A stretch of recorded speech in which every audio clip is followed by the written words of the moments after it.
This section examines sources of emission from light vehicles.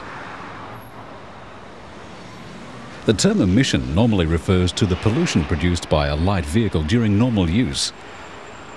Emission control systems are designed to limit the pollution caused by the harmful products of storing and burning fuel.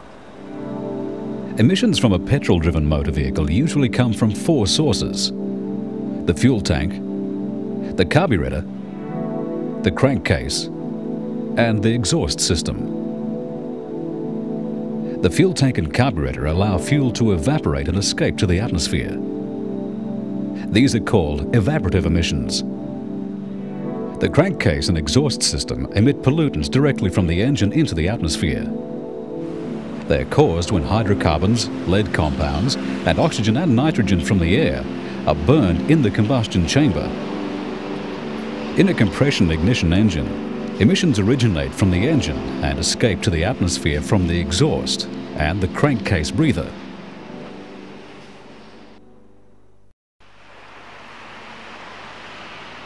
This section examines hydrocarbons. Petrol, diesel, LP and natural gas are all hydrocarbon compounds. Hydrocarbon emissions react with other compounds in the atmosphere to produce photochemical smog. Hydrocarbons are a major source of motor vehicle emissions. Petrol needs to evaporate easily to burn properly in an internal combustion engine. But this property also means it evaporates easily into the atmosphere at ordinary temperatures and pressures. When a vehicle is being refueled, hydrocarbon vapors can escape from the filler neck into the atmosphere. When the vehicle is left in the sun, its temperature increases, and fuel evaporates from the tank and, if there is a carburetor, from it as well. An evaporation control system is fitted to modern vehicles to collect and store the hydrocarbon vapors from the tank and the carburetor. Then, when conditions are suitable, these vapors are then drawn into the intake manifold and burned as part of the combustion process. In a petrol engine vehicle, during an engine cycle, some of the gases escape past the piston rings into the crankcase. This is called blow-by. Some of these blow-by gases mix with heated vaporized oil and can usually escape out into the atmosphere. Modern vehicles direct these gases and vapors back through the inlet system to be burned during normal combustion.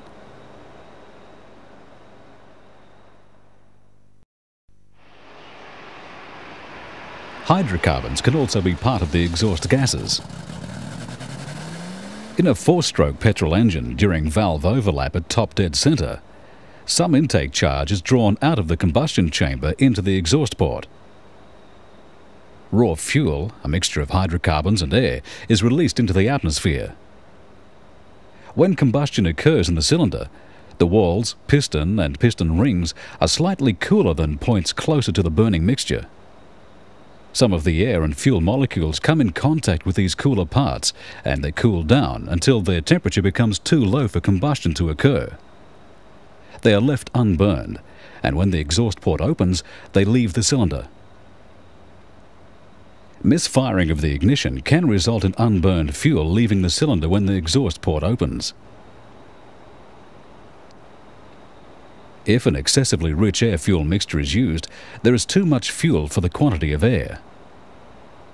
Combustion will be incomplete, and any unburned fuel will leave the cylinder through the exhaust port.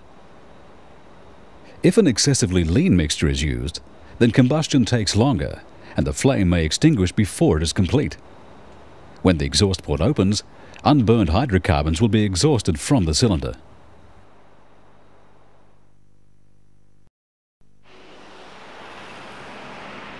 This section examines oxides of nitrogen. Air that's drawn from the atmosphere into an engine contains almost 80% nitrogen. Under the high temperatures and pressure of combustion, this nitrogen combines with oxygen to produce oxides of nitrogen. Almost all internal combustion engine exhaust gases contain these chemicals. They are more likely to be produced when high peak temperatures occur during combustion. If a lean mixture is used, formation of hydrocarbons and carbon monoxide is reduced, but for oxides of nitrogen it is increased. This is due to the high temperature and the increase in available oxygen. Oxides of nitrogen are claimed to be major contributors to photochemical smog. Compression ignition engines can produce high levels of oxides of nitrogen. Oxides of nitrogen irritate the eyes, nose and throat.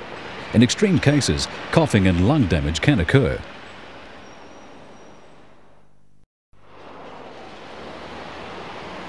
This section examines particulates.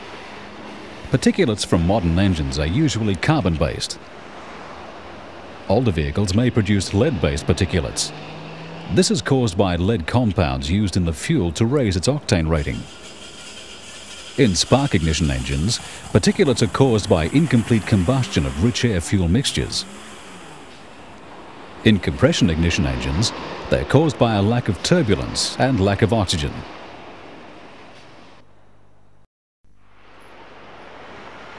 This section examines carbon monoxide. Carbon monoxide is an extremely poisonous gas. Inhaling it in a confined space can be lethal, and since it has no odor or color, it is very dangerous. It is produced during combustion when there are not enough oxygen molecules around the hydrocarbon molecules. This can be caused by an incorrect air-fuel ratio. In modern vehicles, carbon monoxide emissions have been reduced by better engine designs and by chemically treating the exhaust gas.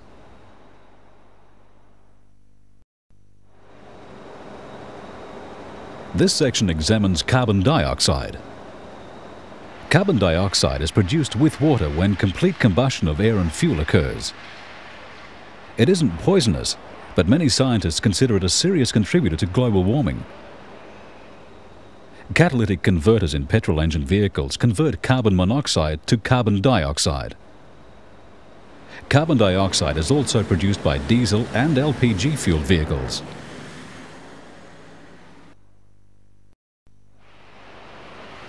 This section examines evaporation emission control systems. Early vehicles vented the fuel tank through the filler cap into the atmosphere. Some of the fuel in the tank would vaporize. Some vapors escaped from the filler cap, some from the carburetor. Non-vented filler caps are designed to stop the exit of vapors. A vacuum relief valve can relieve low pressure in the tank when the temperature drops. This will also stop the tank from collapsing if its internal pressure falls below atmospheric pressure. The fuel cap may also incorporate a pressure relief valve. If the tank's internal pressure exceeds the set value of the relief valve, it can stop the tank from rupturing. Some modern caps have no valves at all and are completely sealed to stop the entry of air and water, as well as the emission of fuel vapor. Modern tanks also contain an expansion volume either directly in the shape of the tank or in a separate chamber connected to the fuel tank by tubing. A liquid vapor separator may be connected to the tank by a number of tubes. This separator allows liquid fuel to separate from the vapors and return to the tank. A vapor line is connected to the vapor space in the tank, or the liquid vapor separator. It carries fuel vapors from the tank to a storage volume. This vapor line can incorporate check valves. If the vehicle is tilted too far from the horizontal, they stop liquid fuel entering the storage volume. A storage device is used to store the fuel vapors. The fuel tank breathes through this storage device. Some vehicles use the engine crankcase. When the temperature of the fuel in the tank increases, fuel vapors are forced along the vent line past a liquid check valve and into the crankcase. When the engine starts, the positive crankcase ventilation system flushes vapors out of the crankcase and into the intake manifold, where it joins with the inlet air-fuel mixture.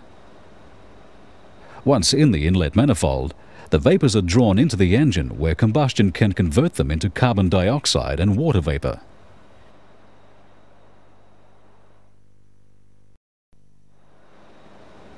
Another kind of storage device is a canister of activated charcoal. Activated means the charcoal is porous with a large surface area. It can store large quantities of fuel vapor. It has connections for the fuel tank vent line and the purge line, which carries the vapors to the intake manifold. In some designs on carbureted engines, it also has a connection from the carburetor bowl. When the engine is running, the action of the piston during the intake strokes creates a low pressure area in the inlet manifold. This can be used to open a purge valve, which draws fresh air into the bottom of the canister. The air collects the vapor and directs it to the inlet manifold, where it is drawn into the engine and burned. The purge valve is designed to operate only at speeds well above idle. If it operated at low speeds, the extra fuel vapors could upset the air-fuel mixture, which could cause poor idling and rough running.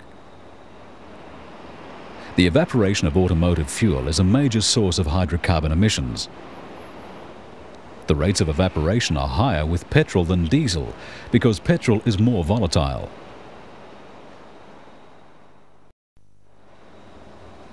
This section examines crankcase emission control. While the engine is running, some gases from combustion leak between the piston rings and the cylinder walls down into the crankcase. This leakage is called blow-by. Unburned fuel and water from condensation also find their way into the crankcase and sump. When the engine reaches its full operating temperature, the water and fuel evaporate. To prevent pressure buildup, the crankcase must be ventilated. In older vehicles, crankcase vapors were vented directly to the atmosphere through a breather tube or road draft tube. It was shaped to help draw the vapors from the crankcase as the vehicle was being driven. Modern vehicles are required to direct crankcase breather gases and vapors back into the inlet system to be burned.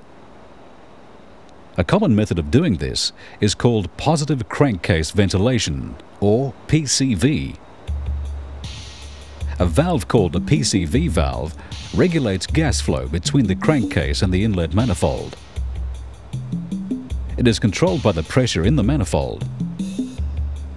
With the engine off, the valve is closed and air cannot enter the inlet manifold. This allows the engine to start. At idle, low pressure in the manifold draws the valve to the other end of the body. This lets a small, measured amount of vapor pass the valve. At wider throttle openings, the valve plunger position allows maximum flow through the body, which gives maximum crankcase ventilation.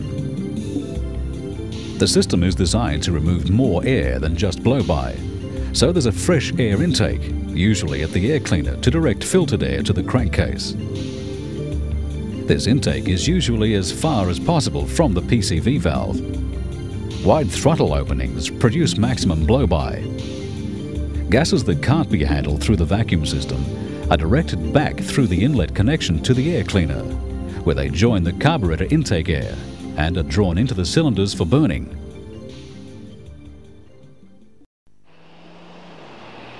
This section examines combustion control. Approximately 60% of emissions from an uncontrolled vehicle engine come from the exhaust, a result of combustion of the fuel and the air. To reduce these emissions, some devices or systems control the combustion process itself, while others treat the resulting exhaust gases. Most modern vehicles use a combination. Carburetors meet emission standards by maintaining accurate mixture control over a full range of engine conditions. To achieve this, most carburetors require an air supply at constant temperature. A heated air inlet system uses hot air collected from near the exhaust manifold and mixes it with outside air. One control system uses a temperature-sensitive valve inside the air cleaner. It operates a flap that blends the hot air with cool air, so that the carburetor receives air at about 40 degrees Celsius, regardless of outside air temperature. Maintenance of this temperature assists vaporization of the fuel, particularly when the engine is cold. Vaporization is also assisted by heating the intake manifold, normally by circulating hot liquid coolant through passages in the manifold. If a manifold is too cold, fuel condenses on its inner surfaces, which will create a lean mixture and may cause incomplete combustion. Carbon monoxide and hydrocarbon emissions are highest from a cold engine.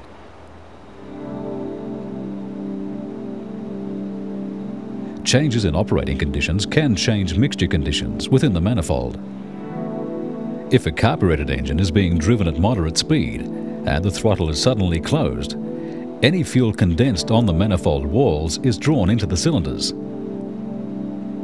The low pressure in the manifold also acts on the idle circuit in the carburetor to cause a larger amount of fuel to flow from the idle discharge port. All of these factors enrich the mixture entering the engine. There is only a relatively small quantity of mixture in the combustion chamber at this point, so turbulence tends to be poor. This can lead to incomplete combustion and the release of unburned gases into the exhaust. The throttle positioner and dash pot slow down the rate of closure of the throttle plate. This allows more time for air to enter the manifold and for the fuel to vaporize before the throttle is completely closed. A more combustible mixture is thus formed, which leads to complete combustion and a reduction in hydrocarbon and carbon monoxide emissions. Combustion chamber design can affect the combustion process also, and therefore the level of emissions. Designs that increase gas flow rate and promote vaporization distribute the fuel more evenly in the combustion chamber. Quenching of the combustion flame can occur in zones in the combustion chamber where surface temperatures are low. The flame temperature drops so low in these areas that the flame goes out or is quenched. Fuel left unburned in these zones is then exhausted as hydrocarbon and carbon monoxide emissions. If the spark plug is positioned so that the flame front travels evenly through the combustion chamber, combustion is more complete. Gas flow rate and volumetric efficiency can be improved by using 2 intake valves in each cylinder. The effective port opening is increased and the gas flow rate increases. Changing valve timing also alters the combustion process. Reducing valve overlap reduces the scavenging effect. It also reduces hydrocarbon emission.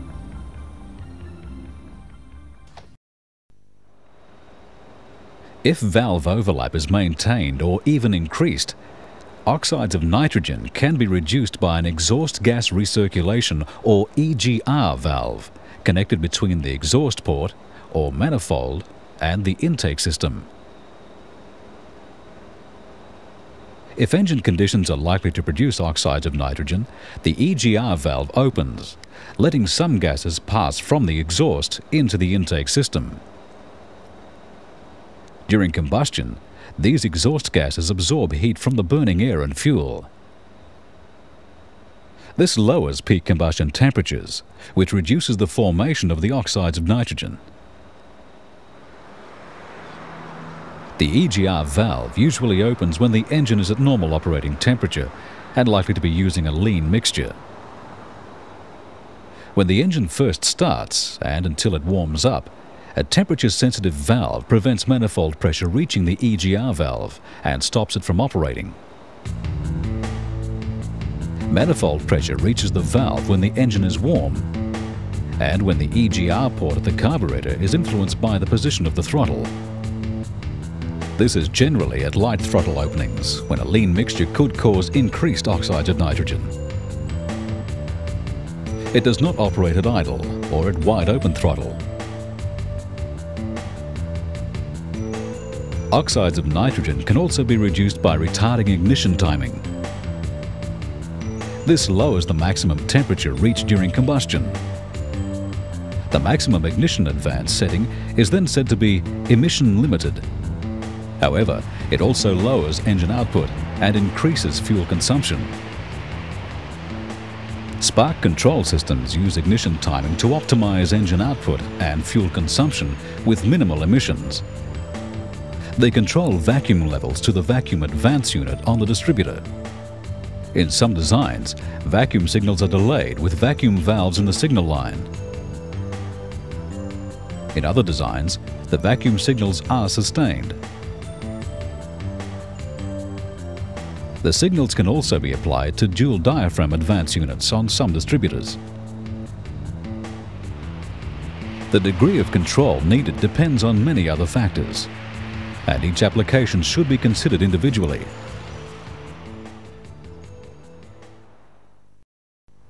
If the exhaust gas is hot enough, combustion of remaining hydrocarbons and carbon monoxide can be completed by adding extra air to them at the exhaust port or manifold. This afterburning produces water and carbon dioxide, which are then exhausted to the atmosphere.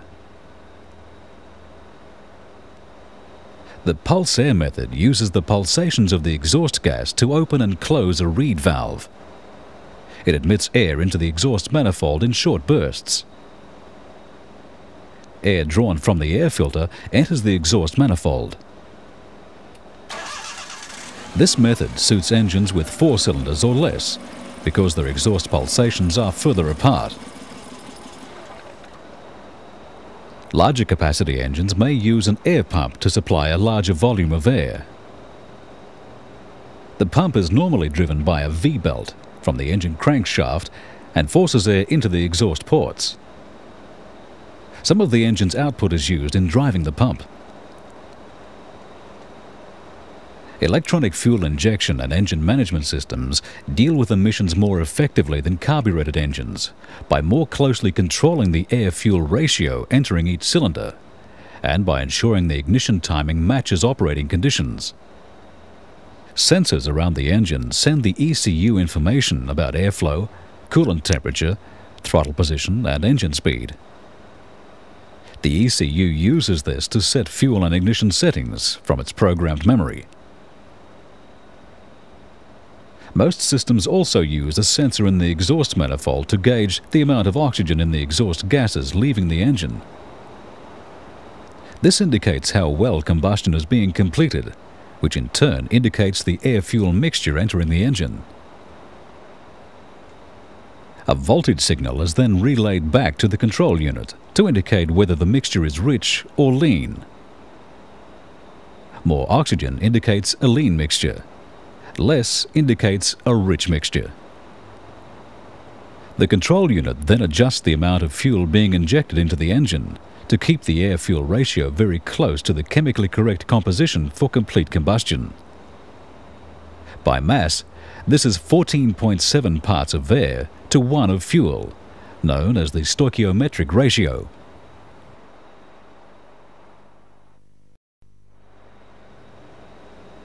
Maintaining the stoichiometric ratio within close limits is necessary for the catalytic converter to operate efficiently. It fits into the exhaust system like a muffler near the exhaust manifold.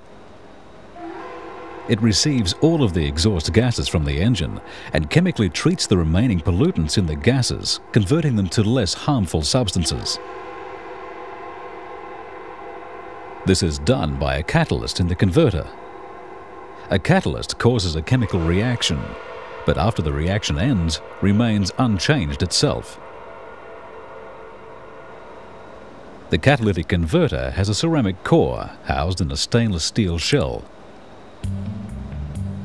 The core contains many small passages through which the exhaust gases pass. A thin coating of aluminium oxide called alumina wash coat covers these inside passages. It has a rough surface, and it's there to provide a large surface area in the passages.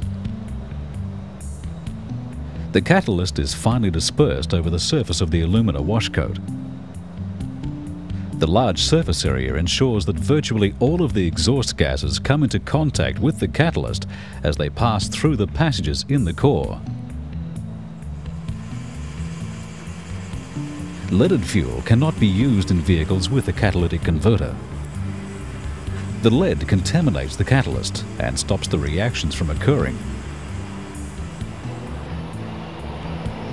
The use of unleaded fuel has a further benefit of reducing the amount of lead emitted into the atmosphere. Diesel engines are usually low in carbon monoxide and hydrocarbon emissions, though some do emit high levels of the oxides of nitrogen. The main problem with diesel engines is the emission of particulates, minute particles of carbon visible as black smoke. Most diesel engines of heavier vehicles use electronically controlled injectors. This has reduced considerably the emission of particulates and oxides of nitrogen.